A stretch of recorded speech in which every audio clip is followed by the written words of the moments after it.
Thrissur നാട്ടികയിലെ JDU നേതാവായിരുന്ന PG ദീപകിന്റെ കൊലപാതകത്തിൽ RSS പ്രവർത്തകരായ 5 പ്രതികൾക്ക് ജീവപര്യന്തം തടവ്. വിചാരണ കോടതി വെറുതെ വിട്ട പ്രതികളെയാണ് ഹൈക്കോടതി ശിക്ഷിച്ചത്. പാർട്ടി മാറിയതിനുള്ള വൈരാഗ്യത്തിനാണ് പ്രതികൾ ദീപകിനെ കൊലപ്പെടുത്തിയത്. 2015 JDU നേതാവ് PG ദീപക് കുത്തേറ്റ് കൊല്ലപ്പെട്ടത്. കേസിൽ പ്രതികളായ BJP RSS നേതാക്കളായ 10 പേരെ തൃശൂർ അഡീഷണൽ സെഷൻസ് കോടതി വെറുതെ വിട്ടിരുന്നു. ഇതിനെതിരെ പ്രോസിക്യൂഷനും ദീപകിന്റെ ഭാര്യയും നൽകിയ അപ്പീലുകളിലാണ് 5 പ്രതികളെ ഹൈക്കോടതി ശിക്ഷിച്ചത്. ഋഷികേഷ്, നിജിൻ, പ്രശാന്ത്, രശാന്ത്, ബൃഷ്ണേവ് എന്നിവർക്ക് ജീവപര്യന്തം തടവും ₹1,00,000 പിഴയുമാണ് ശിക്ഷ.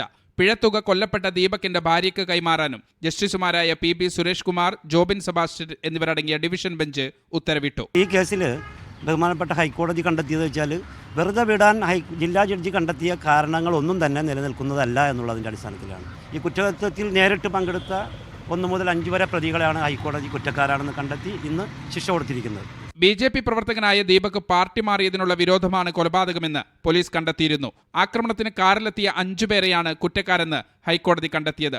3 പ്രതികളാണ് കോടതിയിൽ ഹാജരായത്. വിദേശത്തുള്ള 1-ാം പ്രതി ഋഷികേഷിനും 3-ാം പ്രതി പ്രശാന്തിനും പോലീസ് ഉടൻ ലുക്കൌട്ട് നോട്ടീസ് പുറപ്പെടുവിക്കും. മീഡിയ 1 കൊച്ചി.